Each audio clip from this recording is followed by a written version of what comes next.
It is Friday evening, October 22nd, 1993, and at the Town of Washington Historical Society meeting, David Greenwood is talking on early industry in Millbrook.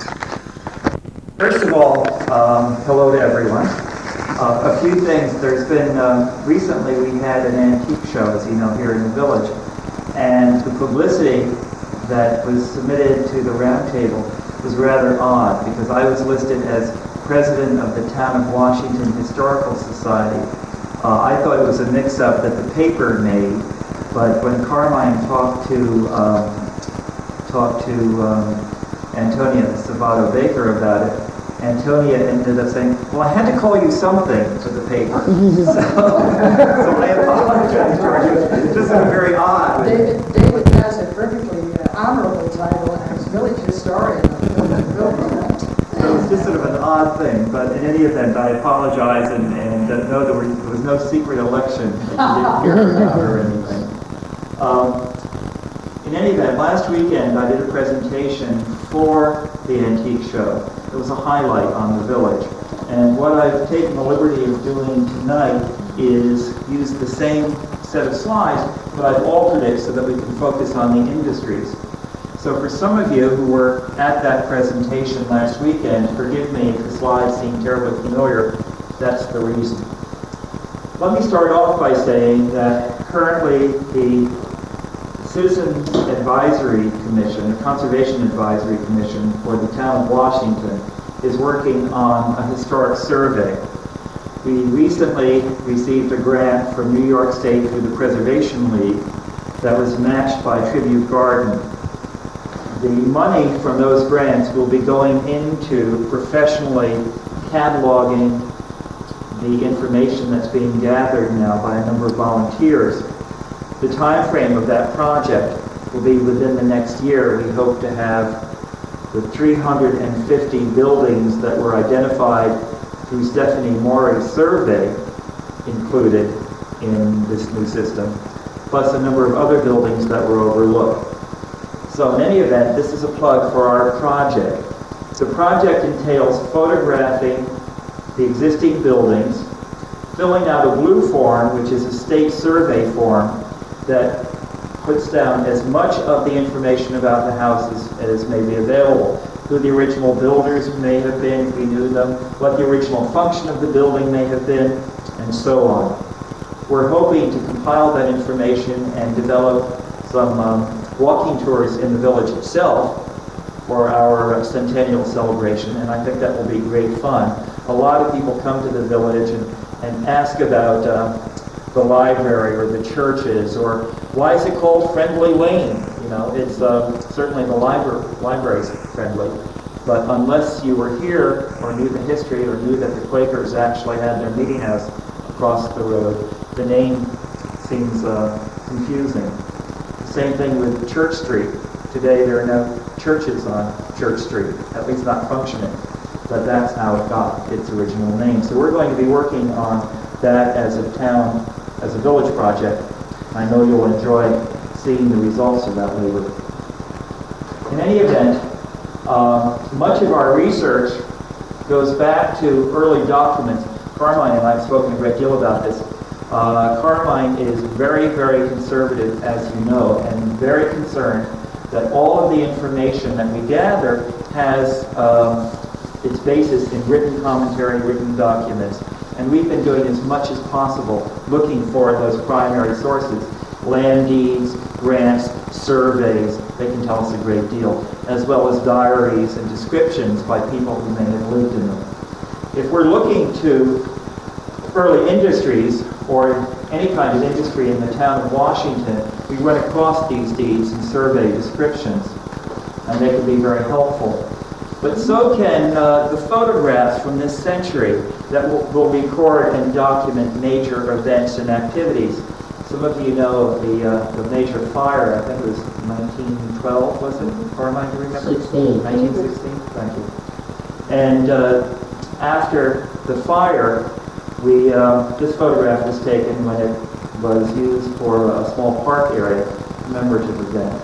But photographs do document the buildings how they looked at a certain time, and indeed some of the earliest buildings.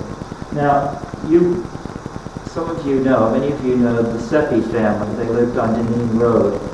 Quite recently, Virginia Seppi Neeland visited. She graduated from the high school in the 1930s, and she provided a lot of information to me about the condensed milk factory because she lived right next to it, and helped me fill in some of the names of the managers, the food, the people, and so on. So I'm hoping that will lead me into another article. But she also has photographs of the pond. An important element in our community is, of course, transportation. We're looking at early industries. The roadways, the network of the roads provided access to the early industries. The railroad was significant because the railroad allowed milk, which was an important 19th century product, or the byproduct for that condensing factory, cheese, for instance, and then condensed milk, all could be shipped by train rather quickly to New York City. Much of that is documented. Although the train functioned primarily as a vehicle for travel, it did carry a great deal of freight. So the milk factory was dependent on it. How many of you, by the way, remember the building? Remember the... I do. You do? The train station. Certainly, one of the things that I find frustrating as a village historian is that Millbrook was so dependent on the railroad, and indeed the railroad is what created the village, not Franklin Merritt. It was the railroad coming through that was the incentive for developing the village. And yet, little by little, we've lost most of the vestiges of the railroad itself. And I'd love to see us commemorate more about the railroad and its impact. The average person doesn't see it. They see the green by Front Street, and they think, isn't this charming, in such a New England look? And in point of fact, that was the railroad way. Some railroad buildings do survive, and yet few people remember that what is now the Bank of Millbrook was actually headquarters for the railroad development. It was built strictly for that, and that's why it's such a wonderful building with the brick arches and roof. It was the cat's pajamas when it opened, and it still is an impressive building. But it functioned originally as a railroad headquarters. With the railroad, we're looking at the map, close-up detail from the 1876 map for the village. Maps are wonderful because they tell us not only street names, but very often occupations for businesses in the area. Smith & Tompkins, the village department store, is the first building in the village, commercial building to be built. They had started off in Harts Village and moved to the village, to Millbrook when the railroad came through. But there's another important name you notice up here on what is now part of the Rotuna property and where the post office is. We have the Swift family on one side, and on the other side you have the railroad tracks coming through. The Swift name is one of our most important families for commercial and manufacturing. The Swift coffee mill, and you'll see that in a few minutes, comes from Beriah Swift and ultimately into the Lane family.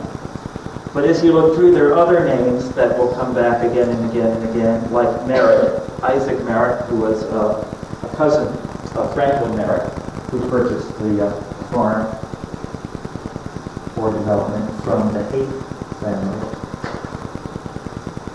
And sure enough, the railroad did cause the community to prosper. This aerial view is a fascinating one that shows you the cluster of buildings. You can see the various churches, their spires, indeed looking back to this wonderful, wonderful little village and all that it represents.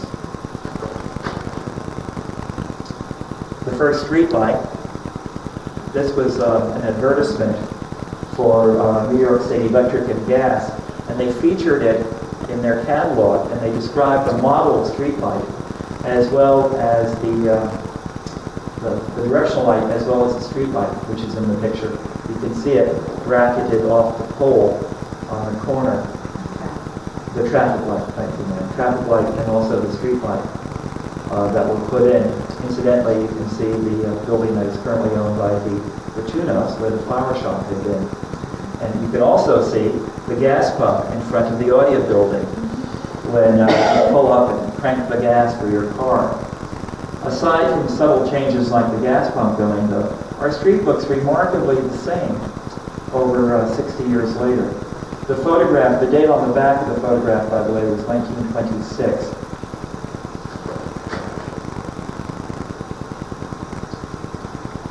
Looking at Front Street for the industries, Tompkins store, the Millbrook store, the department store is on the left. This is before the recent changes in color combinations to it. Where Cherchez is, of course, that was part of the Tompkins store as well. It also served as a private residence, a post office, a food market. It's been used for a lot of things, marching along. But these buildings were all initially created because they flanked the railroad. That's why it's called Front Street.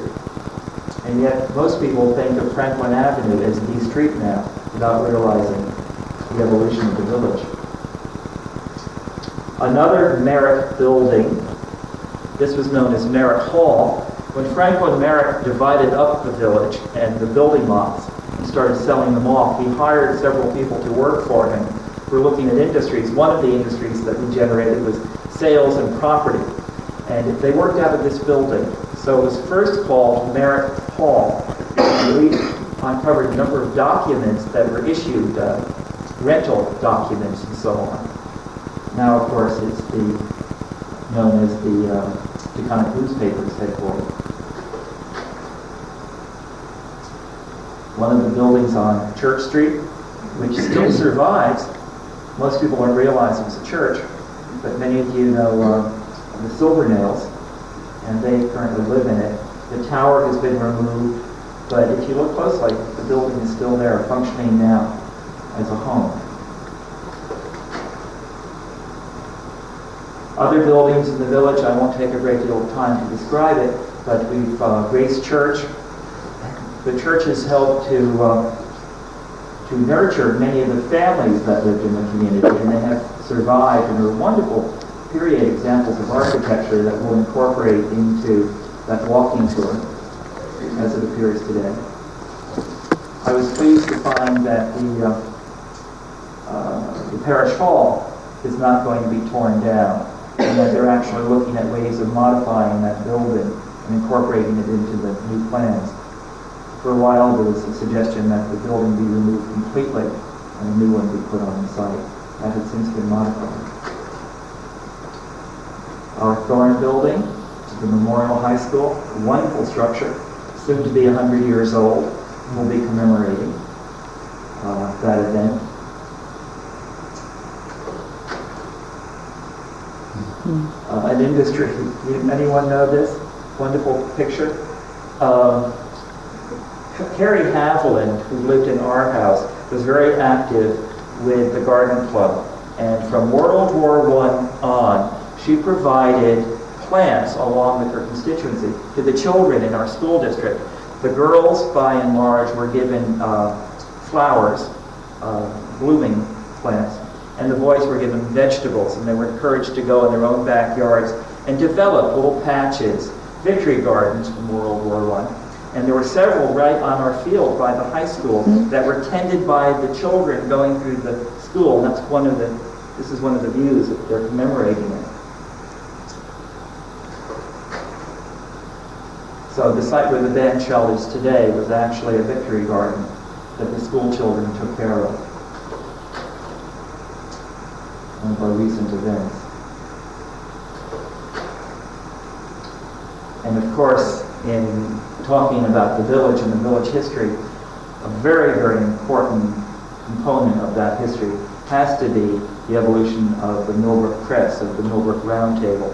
From the 1890s through to the present day, they've documented most major events and activities, and we've used it as a tremendous resource for finding out more about the evolution of our actual village.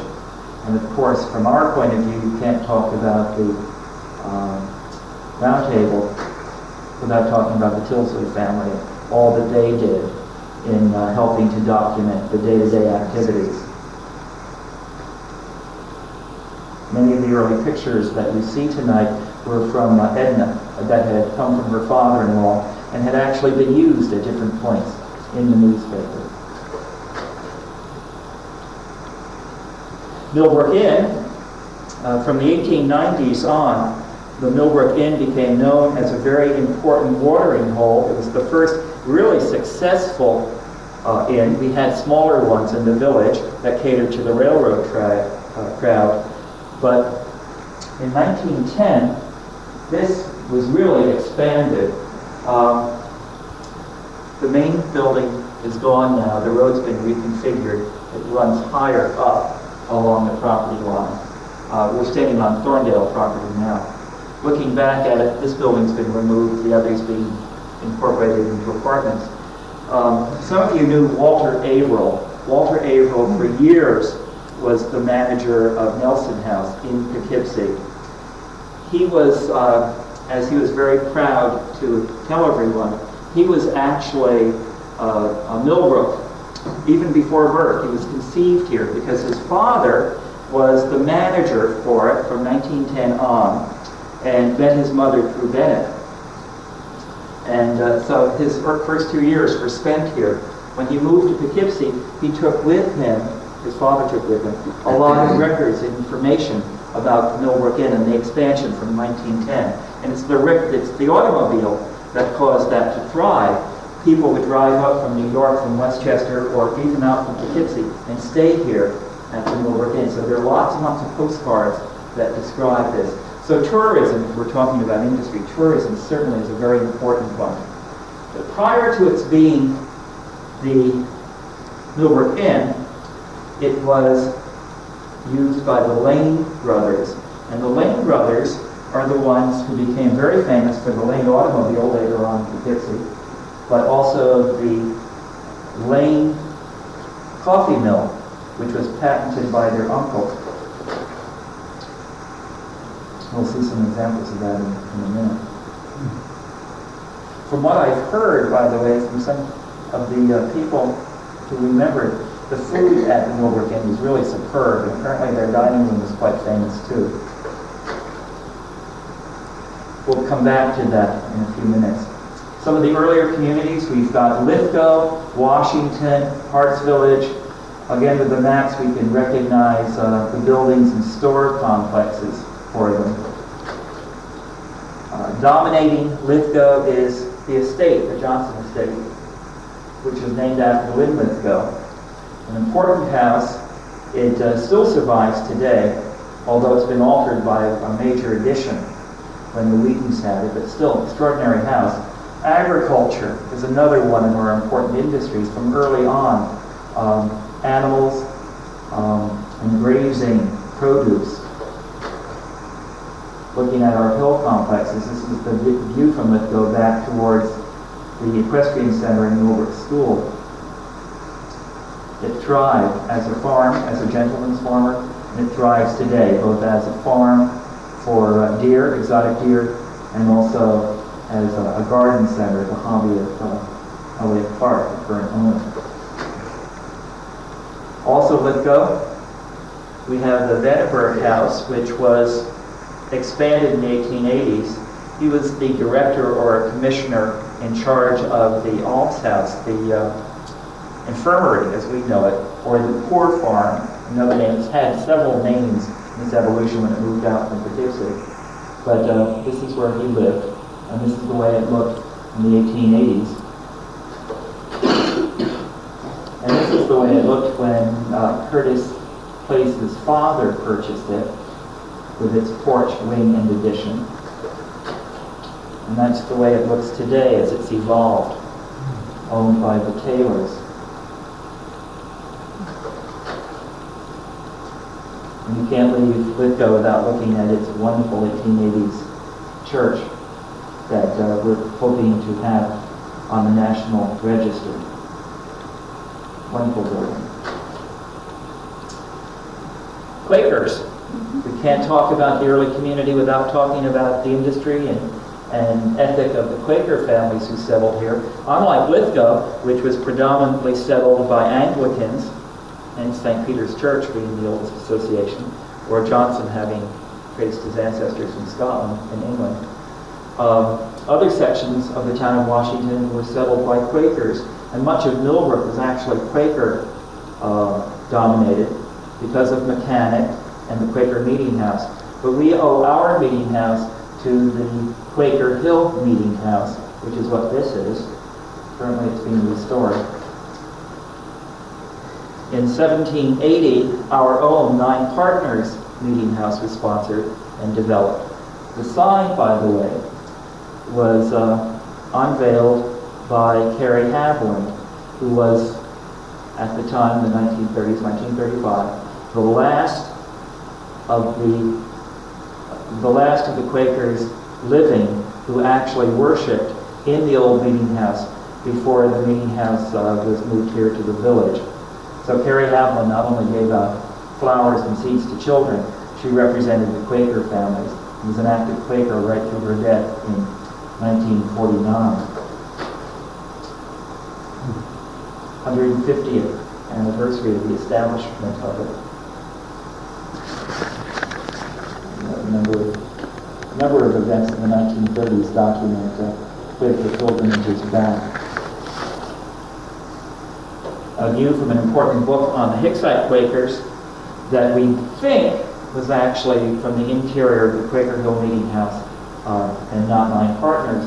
But depending on the source that we listen to, others say, no, it was definitely here, and others say, oh no, it was one of the other meeting houses. But they're Dutchess County Quakers nonetheless. When the photograph was taken, however, the outfits you see would have been very old-fashioned. So the Quakers were encouraged to bring their family outfits. So a lot of the women are wearing hats that would have belonged to their mothers or grandmothers and have descended in the family. And there it is as it appears today. Some interior shots. I love this slide because it shows that we had children with graffiti even in the Quaker tradition. And as you scour the building, you'll find notched in the back of the seats children's initials and dates throughout the 19th century. This happens to be one from the Tabor family in 1875. We talk about industry, we have to talk about the Nine Partners School, the Quaker school that was adjacent to the meeting house. This is a view of it. An incredibly important building. It provided an education, a boarding school really, by and large. It provided an education for Quaker children and non-Quaker from a very broad area. Boys and girls were encouraged. The Quakers right from the beginning felt that women should have as much of an education as men.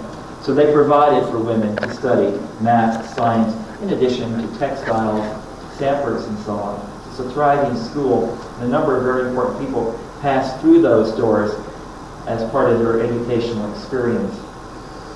Recently, last week, as a matter of fact, a book was published on girlhood samplers. Betty Ring published the 2-volume book, and there is a major chapter on Nine Partners and the samplers that were produced here. It's fascinating. The earliest documented one is 1799, but it talks about the teachers, the style, what they were doing, the influence, and students were attending this school from Philadelphia, from as far away as North Carolina, from Rhode Island, where there were a number of Quaker families, from New York City, as well as from Poughkeepsie and Quaker Hill in the immediate area. Thriving school. The 1850s maps also document the industries. Each of the little hamlets, generally speaking, that was associated with water, would have a millwright. They could be grinding grain, providing lumber, grist, chalk, fulling, which is another process we'll discuss when we look at Hart's Village itself. But these were all aspects of the early industries that caused the community's response to really thrive. Hart's Village, A lot of you have seen this map. It's from the 1858 published one. I just did a drawing of it so it's easier to see. Looking at this one little section, the milk condensing factory that the Seppis lived opposite, the Seppis grew up in that house. In 1858 was the site of the wheel factory. They were actually turning, because of the water supply from the swift-moving stream, they were creating wheels. It was taken over as a milk condensing factory. Brown purchased it. The name changed several times, and she remembered it as Crawford Farms, Seppi, Virginia Seppi, which was the last of the firms to actually produce milk. There are other names as well. But 1858 was a wheel factory. Cornell and Germond, I've got deeds from the house. It actually flanks the water itself. In the early part of this century, it was owned by Hart's, and it was originally part of the mill complex. And actually, they were manufacturing in it. Farther up, you've got the grist mill and factory. At this point, it was owned by Anson. The Anson, what Anson did was really expand on an earlier mill and much improve it, and they were producing a lot of grain. Farther on, Helen Gould's house was called a factory, which was mill-related, and it's in the factory a number of women who worked in the mill itself lived, and they also produced textiles. Farther on, we've got Vera Beret's house, which at this period was a sawmill, although it started off as a fulling mill. Textiles became a lumber mill. On the other side of the ravine, blacksmith shop, and that's going to be important, I'll talk about that in a minute, as well as a post office, and this is the location of the Tompkins store before they moved into the village itself, the small house, which was also a post office. Haviland, this is where Carrie Haviland grew up. Her father was Barclay Haviland, and her grandfather was Philip Hart.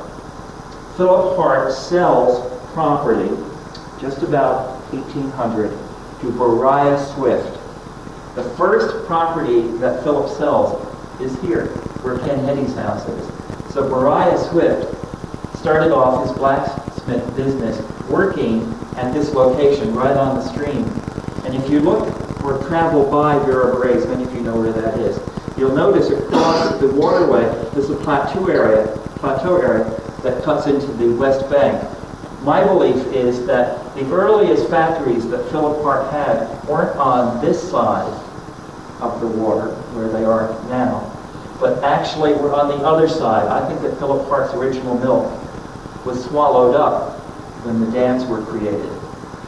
It's his son, Willis Haviland, who buys the complex from Philip Hart's estate in 1837, and he's the first one, I think, that actually started the mill on the site that later became known as Dietrich's Mill.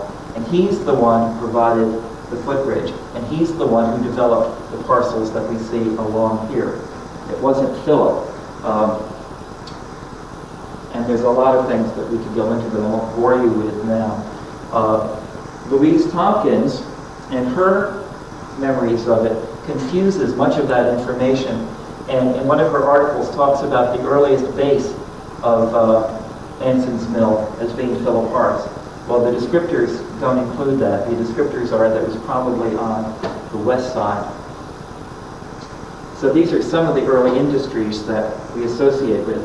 The Haight name, this is the parcel that later becomes the Haight Farm that Franklin Merritt purchases down here and develops with the railroad into Millbrook.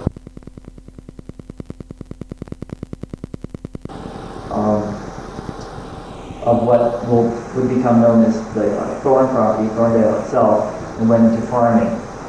And from that basis, we have an evolution for the family and a continuous use of the property of Thorndale for over 200 years. In 1849, a new house was built on the site, 1848. The gatehouse that you're looking at was built then, as was the main house. And very quickly, though, the house was changed. If we look at family names and traditions, I've written some of them down for you in the connections. Jonathan Thorne inherited the property, and he was responsible for the house that we see as the core of Thorndale. But before it was completed, he died in 1849. And his son Samuel takes the property over and expands it. And ultimately, Oakley Thorne, Mrs. Oakley Thorne, is responsible for the configuration that we see today.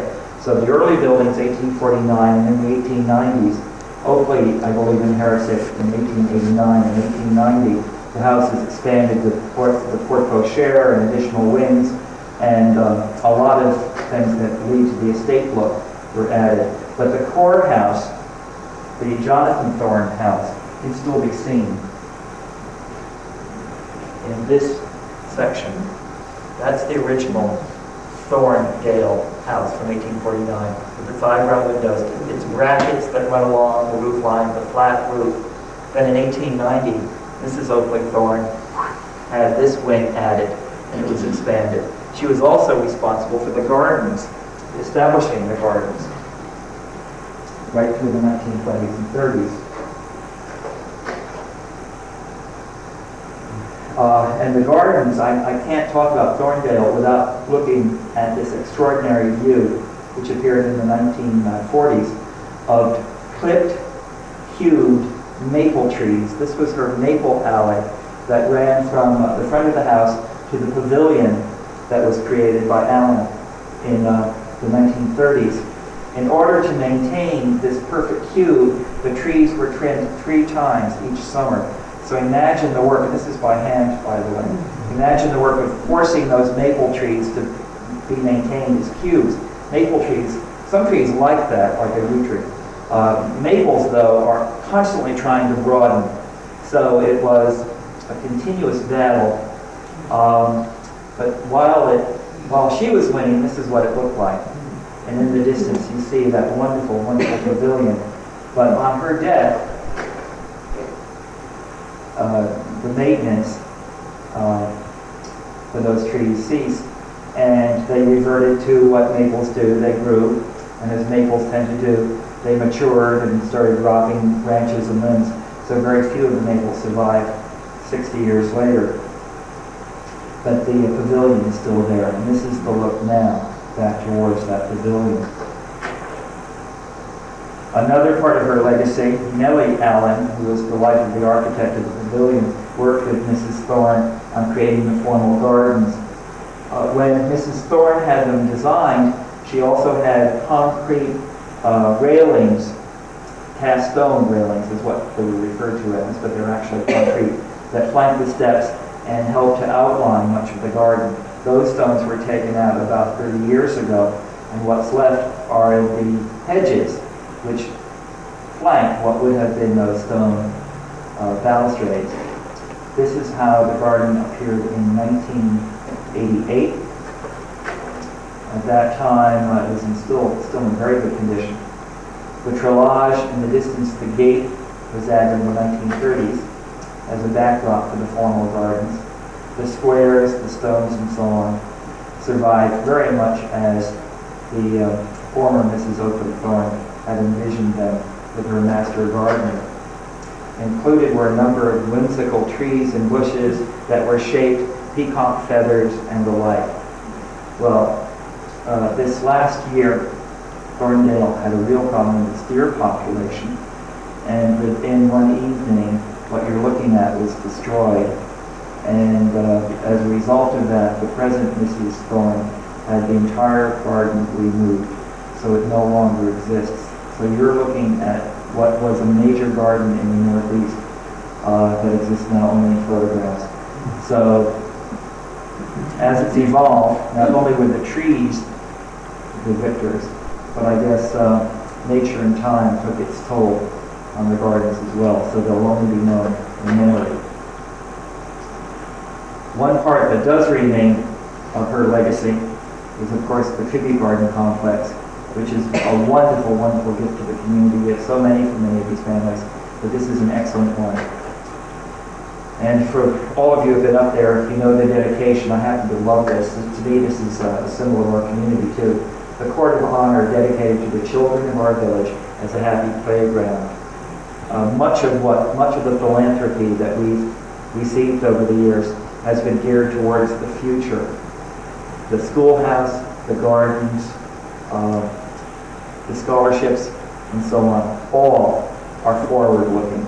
Most communities end up inheriting monuments like the Flagler Monument that is a totem to a person's ego that has very little to do with the future. Most of these gifts, like the library we're in, like the Thorn Building, like the garden, are actually dedicated to the future of our community. The last few slides, and I'll move quickly for them. In industries, we've got education. The Bennett School is quite famous. However, it started out like the Millbrook Inn as a hotel, luxury hotel. Never quite managed to break even. It was opened in 1890, and by 1898 it had fallen on hard times. 1907, May Bennett purchased it for the school, and that's its long association.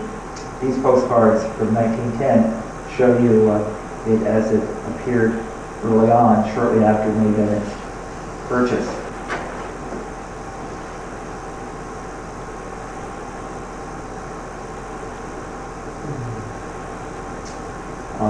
And the school with its firm. Other houses that have associations, long associations, the Wing House. The core of this building was that Quaker meeting house, that 9-partner meeting house that we saw before. When the Quakers ceased to use it, John D. Thorne purchased the property and the building and had its structure removed to the top of the hill where he had it encased in this house. This is the original Sandinoma as it looked in the 1890s, 1910 period.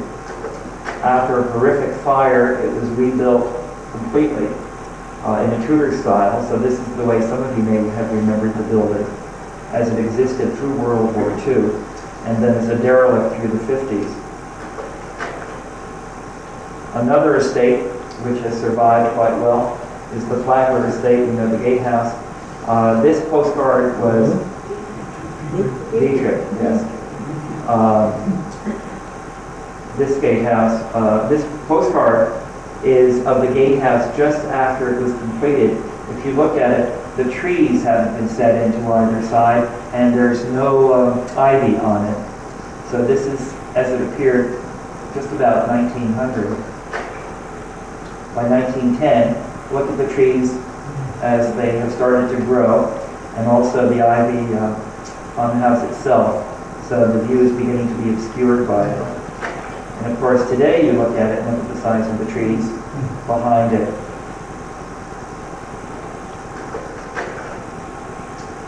And the main house is behind itself. An early postcard with its formal gardens.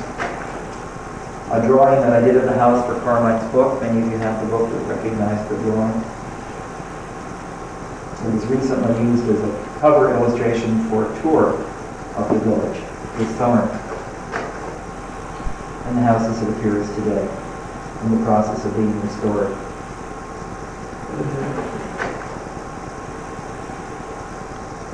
We also know it through the Leary associations. We talk about industries in the community. Mention Millbrook to most people. As a matter of fact, friends of ours were in California, in Los Angeles, and she was wearing a Millbrook School sweatshirt in the park, and there was a homeless man sitting on the bench. He looked up and he goes, "Millbrook, Tim Leary!" And that was it. So our legacy is far and wide. Some of the buildings, the gatehouses, the bowling alley, wonderful building.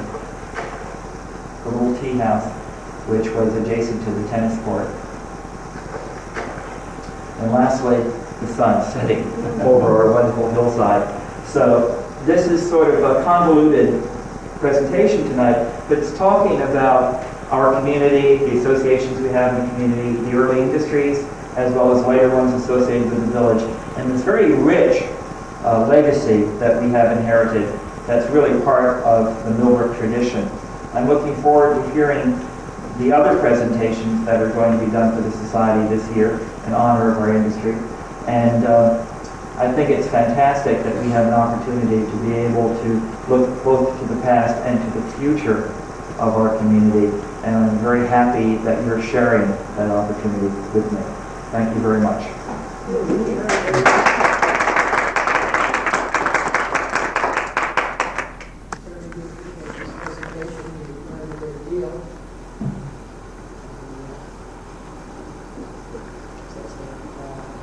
Any questions or any comments? Yes. Have you done anything on the gasworks, the Greenwood gasworks? We have, I have photographs that I would have developed, but I didn't have time this week to tell you the truth. Otherwise, they would have been in here as well. The gasworks, and also there's an interesting slide of the Thorn Building, and in the distance, an interesting picture of the Thorn Building. In the distance, they're dismantling the building when they're creating the church on the site. And I want to blow that up so I can see the details more that show it. A lot of people, speaking of that, directly behind the school is a small building that many people have referred to as the gasworks. It's a small one built into the side. It isn't at all. That was actually used by the school when they taught blacksmithing. That was one of the trades that was part of a boy's education. So that was actually the function. The gasworks were farther over and were completely removed when the church, when Wild Federated was built on the site. Any other questions? No? Thank you again very much. Wonderful. Carl had his woodworking factory, and he harnessed the water from it, and he was still using the water power to turn his lathe.